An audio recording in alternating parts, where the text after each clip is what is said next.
Hey, it's Curly. Today we're going to be playing Coral against the best deck, using the best deck.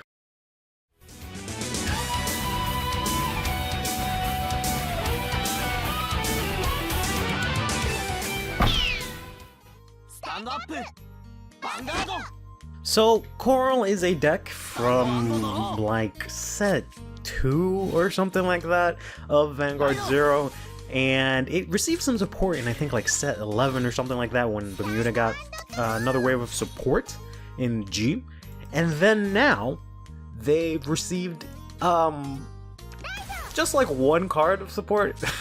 Realistically, and it's just kind of changed the entire game for them just based off of what they have and what everything else in Bermuda got, where Bermuda just has so many tools that they can play with right now. I should have gotten the grade 1. I didn't realize I already had the grade 2 in hand. We can swing in here, but we will keep in our... Or I could have played the extra grade 1 to try and push some more damage, but we'll hang on to it because it does count as stride fodder. So basically, Coral by itself doesn't really do much. It just has all the other pieces for Bermuda Triangle to help it out, and in doing so, it makes it just about the best deck that you can play right now. Especially just because it has pretty good matchups against the other decks that are really good as well.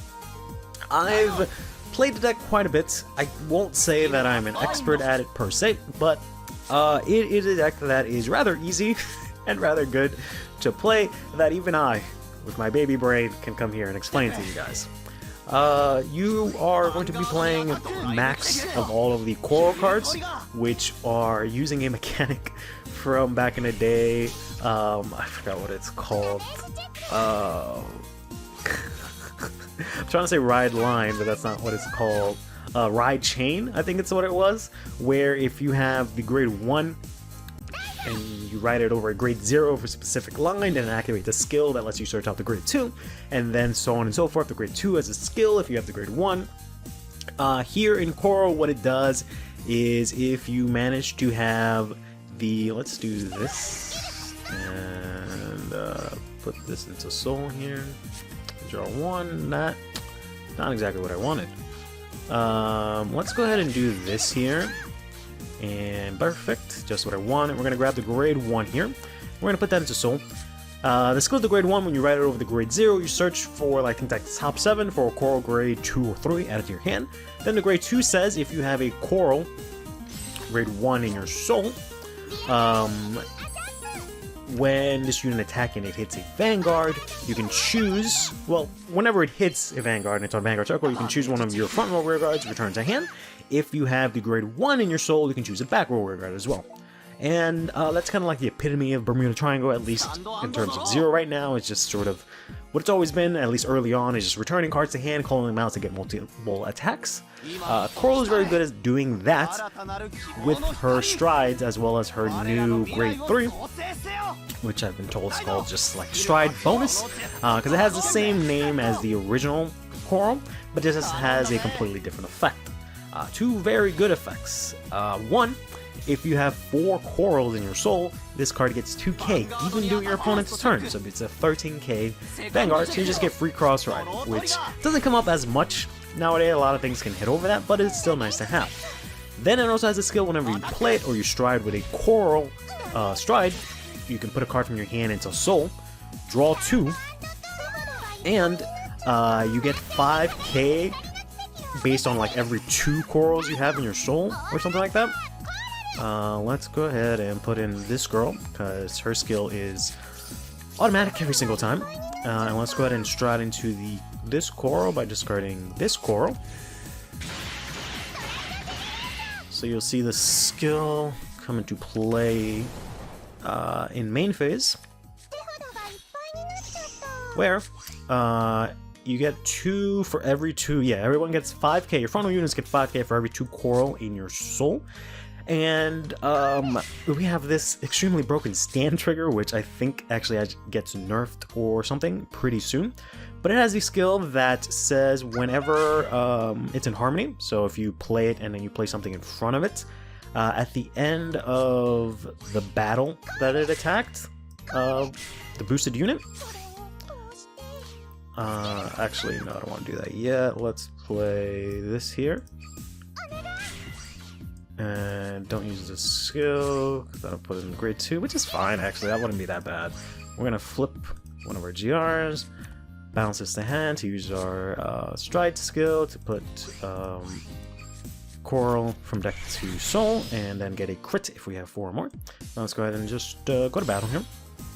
We're going to swing in here. We're going to swing in here. So now that I'm in Harmony, if I attack and I boost it, I can return a rear guard from hand here. And the stand goes back into deck.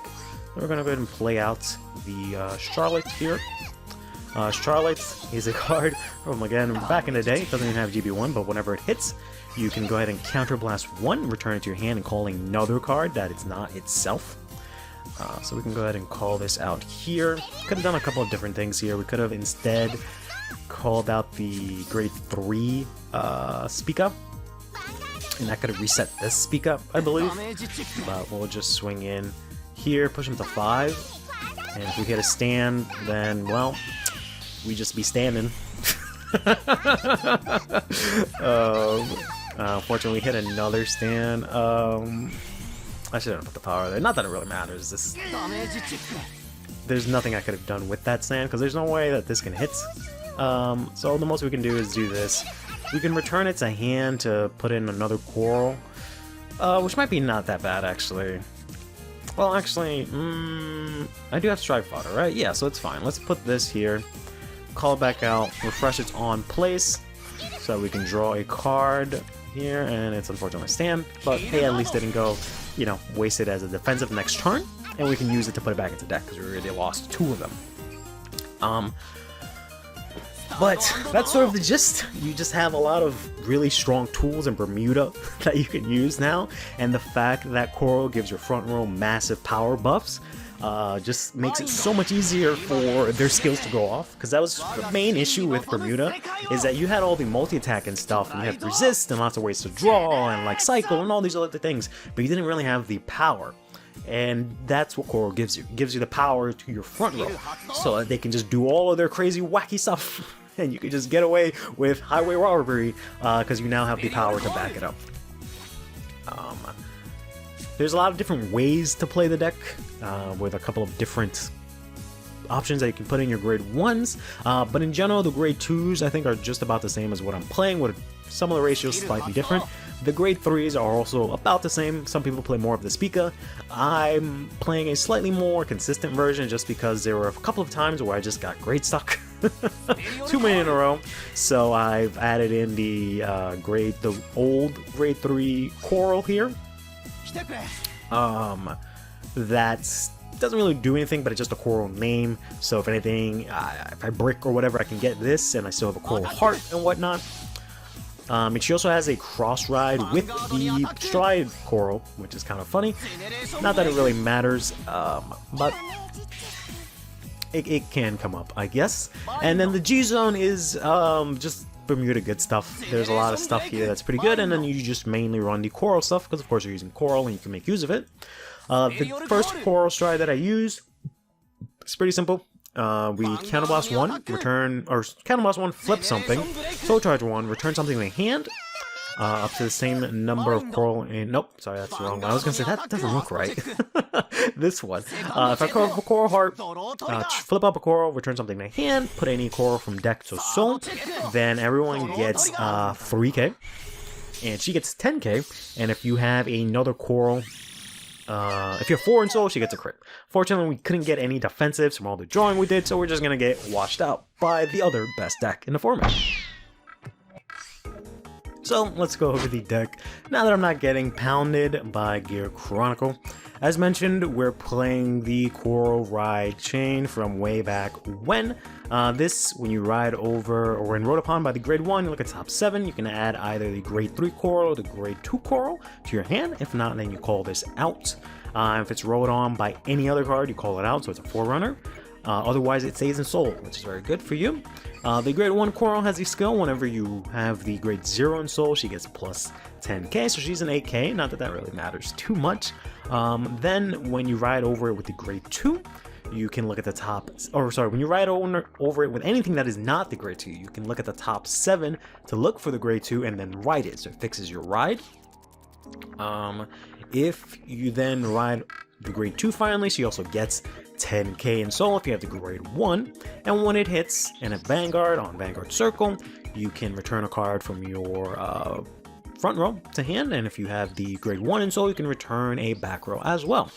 And then finally, the main star is the Aurora Star Coral, who has one skill where, oh wow, I didn't know this was actually on Rear also, but Vanguard Rear, if you have 4 or more Coral in your Soul, this unit gets 2k, even during your opponent's turn, and when its unit is either placed or you stride a G Coral, you can put a card from your hand into Soul, draw 2 cards, and at the start of the main phase specifically, of that turn, your Vanguard gets the following ability where all of your front row units get 5k for every 2 Coral in your Soul. That part's really important because you don't lose it when you stride, so if you stride over it, your stride gets the skill. If you're going first and you don't get to stride, you still have that skill, and you can actually be very aggressive on turn 3 also.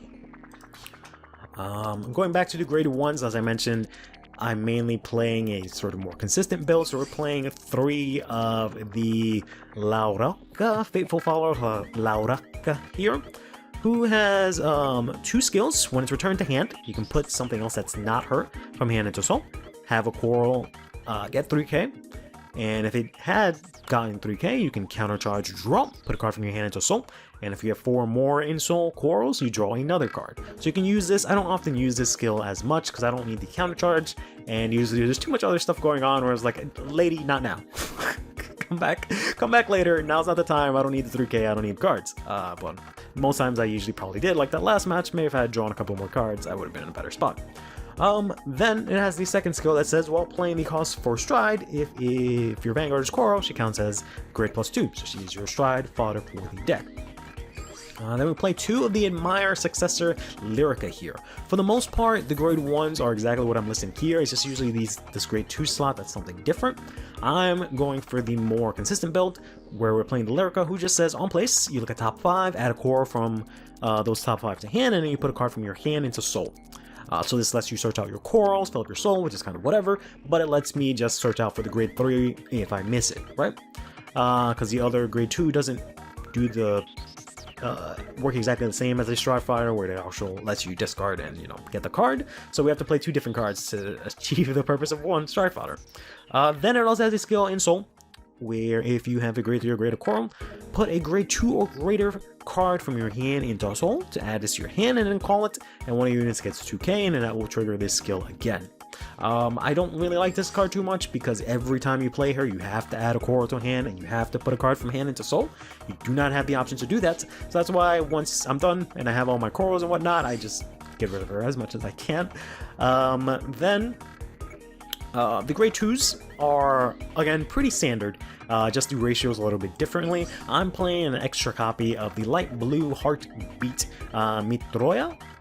Most people play more Spikas, but I'm playing an extra copy of this. This says, on place, put either a rear guard or a Coral from your hand into Soul to draw 1, and in Soul, if you have 4 more Coral, you can put this to draw a card. So it's just something that's nice to cycle, since you're constantly looping and bringing stuff back to hand. Speak Up is a good multi-attack enabler. GB1, when this unit attacks a Vanguard where boosted, you can counterblast 1, return one of your rear guards to hand except herself, and then call a card from your hand. So you can call out a Speaker from hand, you just can't return a Speaker from field. So you can't go double Speaker, but you can go Speaker Coral, return Coral, call out Speaker, but then you can't return the first Speaker, right? And then the unit you called out gets 3k.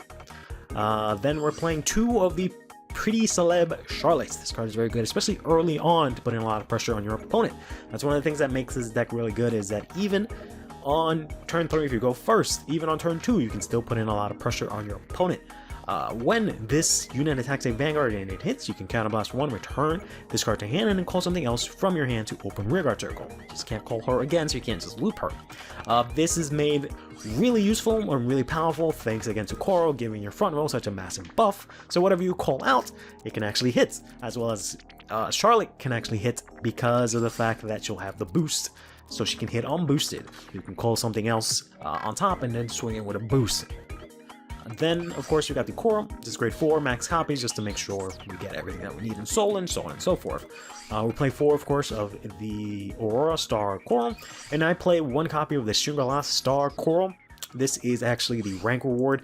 This was one of the first seasons that I actually ranked, like, competitively and tried to get really high up, and I think it was my highest legend that I ever made was this season. It was like 46 or something like that, and I've never been able to make that. I've been able to rank higher up the ladder. The highest I've made is like 30, but I've never managed to, like, in terms of like the actual legend level, I've never gotten higher than I did this season. But in any case, this is a very whatever skill that says limit break on Vanguard Circle once per turn, counterblast 1. Get 3k into the end of turn, return one of your cards to hand, put a Coral from your hand into Soul, and then draw 2 cards. That's it. This is in main phase, so it doesn't really do a lot.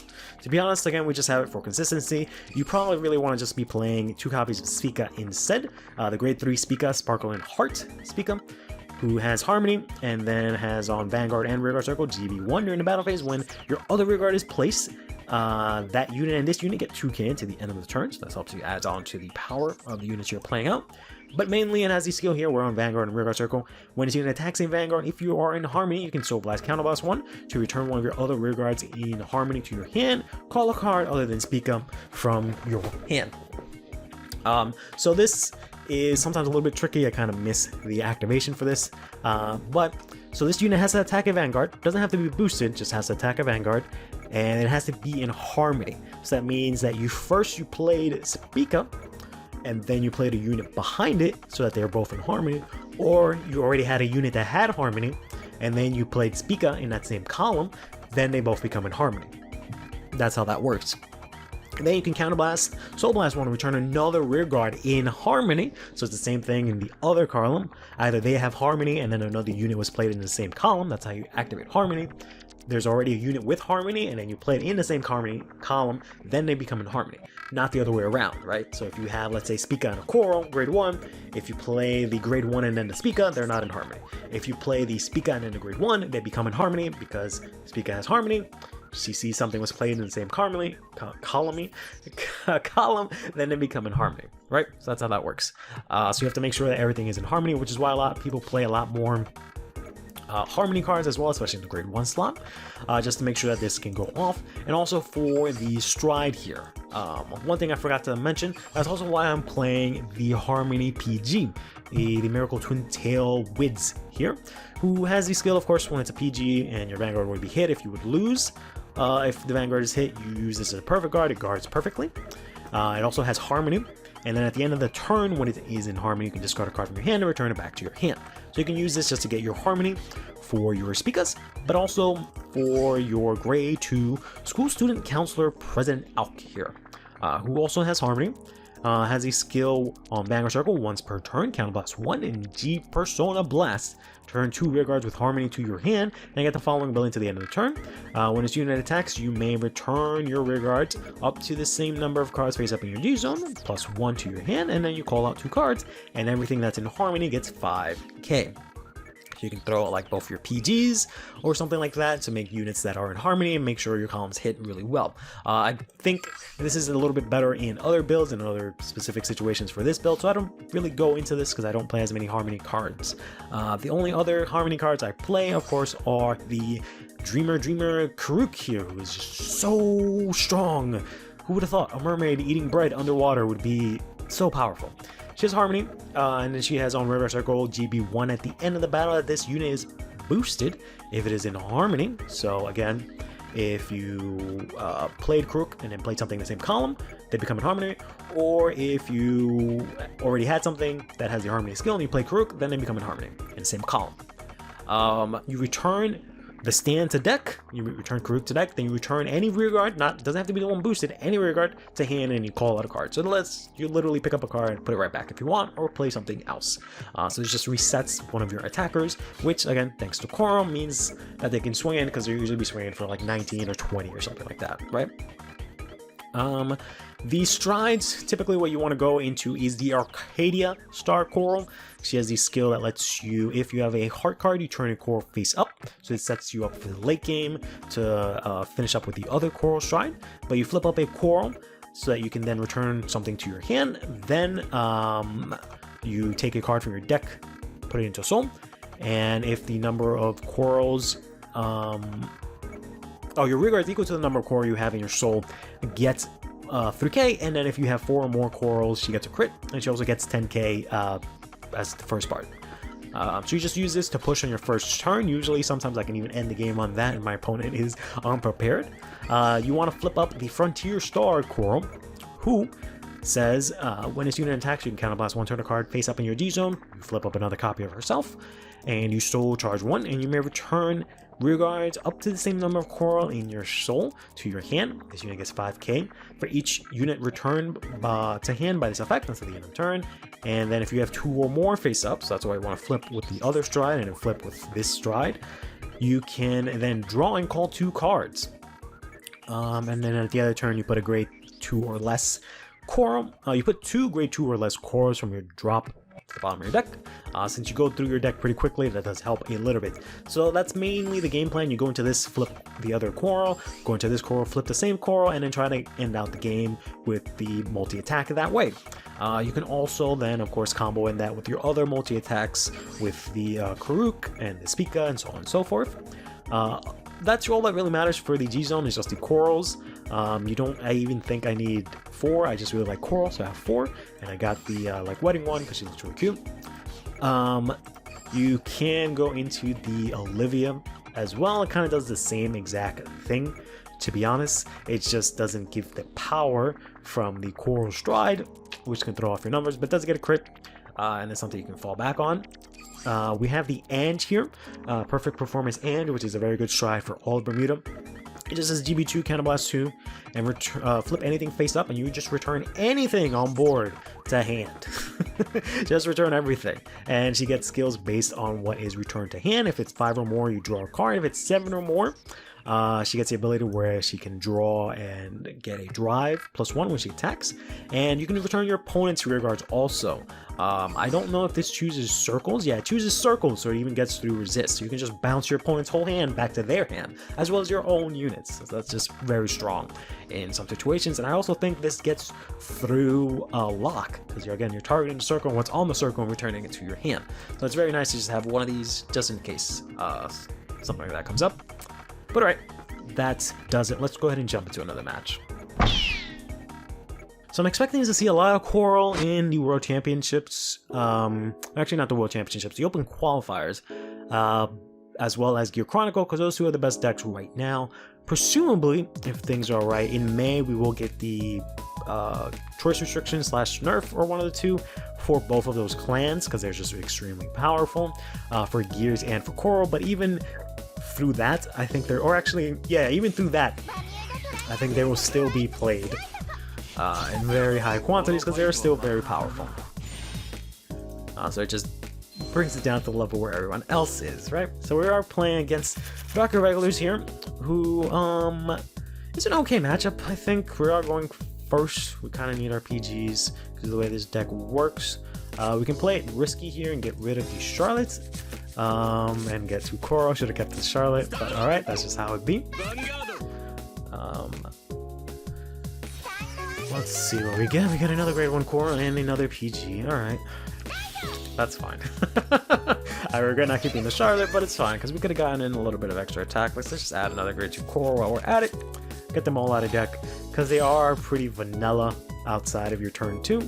So you just want them in your soul, or just have them as a rearguard. Of course, your other rearguards are a lot more powerful than the Coral, so you don't always want to rely on that. The Liston Vampire. Wow, okay. GB1 Darkness. When this is placed, if your Vanguard has Darkness, put a card from your hand into Soul to add a card with no trigger from your soul to your hand. So you can use that to add PGs. I was considering playing this, but the grade 1 slot is just way too tight in that deck, so I did not. But interesting, very interesting to see. I was gonna just play it out like 1 copy. But I'm gonna draw a heal trigger, so I guess that's fine given how defensive we are apparently right now. Let's go ahead and do one of these. Just so we have space in case we hit a draw trigger. We do play 4 draws just so that we actually get into something, because we can, you know, draw some cards throughout the game, even before we stride and whatnot, but just, you know, to prevent us from bricking and whatnot, it gives us the option to just have a couple of extra cards. We're just gonna swing in here, keep out the coral in case we hit another draw so we don't overdraw. But yeah, you just want to have that just so you get the little bit of passive draws during your opponent's turn, just to make sure you get a couple of pieces you have. But like I said, my build is a little bit more consistent because I play more of the girl that lets you draw cards, and I play the girl that searches out coral. So you shouldn't have any issues doing what you need to do. It's just maybe not as aggressive as some of the other builds. I forgot to mention there's a couple of other cards that you can play in the grade 1 slot. Like there is a GB2 grade 1 that says if you only have like 3 cards left in deck or something like that, she gets I think 5k, and when she attacks, your opponent cannot use grade 0s. So a lot of people use that, but you need to play, I think, a more aggressive build that lets you draw out more cards. I don't really draw as many cards, but that'll be up to you and your discretion when you build this deck. I think it's a pretty simple deck to build. It's just the coral GRs is probably what's really hard, because I think that was in like the side blessings or whatever, and a lot of people skipped that and went for the judgment side, so they don't have access to the coral strides, which is very unfortunate for them if they want to play this now. Yeah, I guess since we're going first, we'll just go slightly vanilla here since we can't really do a lot. Hopefully we do get to add that. Okay, cool. Let's just throw out these 2 gals here. We have a nice bulky defensive hand, but we can't use the speaker. Again, should have kept the Charlotte. Would have been in an amazing spot right now. Could have done some multi-attack and whatnot, but that's fine. Opponent is going to heal. Thankfully, it's not a trigger that they heal, so they can't put it back. If we hit 8 stand, that'll really suck because it's not going to be able to hit. No. Yeah, it might hit. It might hit, actually. Yeah, if they don't hit a trigger. Yeah, okay, cool. So we can actually push them to 4, which is good. There we go. They are going to hit the draw trigger here, but we are able to push them to 4 and have massive amounts of cards in hand. My only concern is that we don't have a stride fodder, so hopefully we can draw into either that or a grade 3. Let's see what our opponent does here for their first turn. I'm assuming they'll go... Ooh, actually, no. Alright. Yeah, they go into the second shuffle. I really like this shuffle. I'm spitting myself. Because right now, since I didn't play any back row, he can actually snipe one of my intercepts because it just retires randomly with priority to the back row. But I don't have a back row, so it just goes to front row. And it's on stride. It's not at the end of turn. Really want to find space for it, but just got steal, and the other guy is just really good. But this is a very interesting stride to go into. I don't even remember what this does. I know this is from Fire's collection. Put a card from your hand into Soul to get 10k for each card in your Soul. And if you get 10k, or you get 1k, and if it increases 10k from that skill, you get a crit. And all your front will get +5. You can't use this skill. I don't know why they just didn't say once per turn, but you can't use this skill again for the rest of the turn. Maybe you can use this repeatedly, like put cards in hand, but once you hit 10, you can't use the skill again. I think that's what I was trying to say. Interesting option to go in first. It might be sort of like a budget build, maybe, but we'll see. Gonna use double executioner here to fill up your soul. One of the good things too about Crook is that she's not on Swing on Vanguard, so it lets you get through these pesky multi-ball intercepts, which is really nice. So next turn, if I did have that, I can swing in and just reset one of my attackers, but we're gonna get pushed here pretty hard. I've talked a big game about how good this deck is, and kind of taking a big old beating, because we're gonna get pushed to 5 super easy and not have stride fodder unless we draw into it. And we might not have a way to get through the multi-intercept either, which is fucking depressing, to say the least. Not gonna get anything, and we are gonna hit a draw trigger, which is gonna give us a coral, which at the very least I can discard Speaker and that coral to stride, but I'd rather not do that. We're gonna get that, which is okay. We're still gonna go into this. I think we have to discard her, right? Because Speaker is the only thing that really gives me any sort of multi-attack here. So we have a couple of options to get what we need here. That is not what I needed. So let's put this into Soul. Draw. Oh, there we go. We got it. Alright, we're good to go here. So let's first, I guess let's do this. Play this. I guess we'll play this here. We'll play this here. Let's go ahead and play our PG in the back row center. And then go ahead and use the skill of our stride. We'll flip over the Frontier Star, return one of the PGs to our hand here. And then let's see, we don't really have anything too crazy.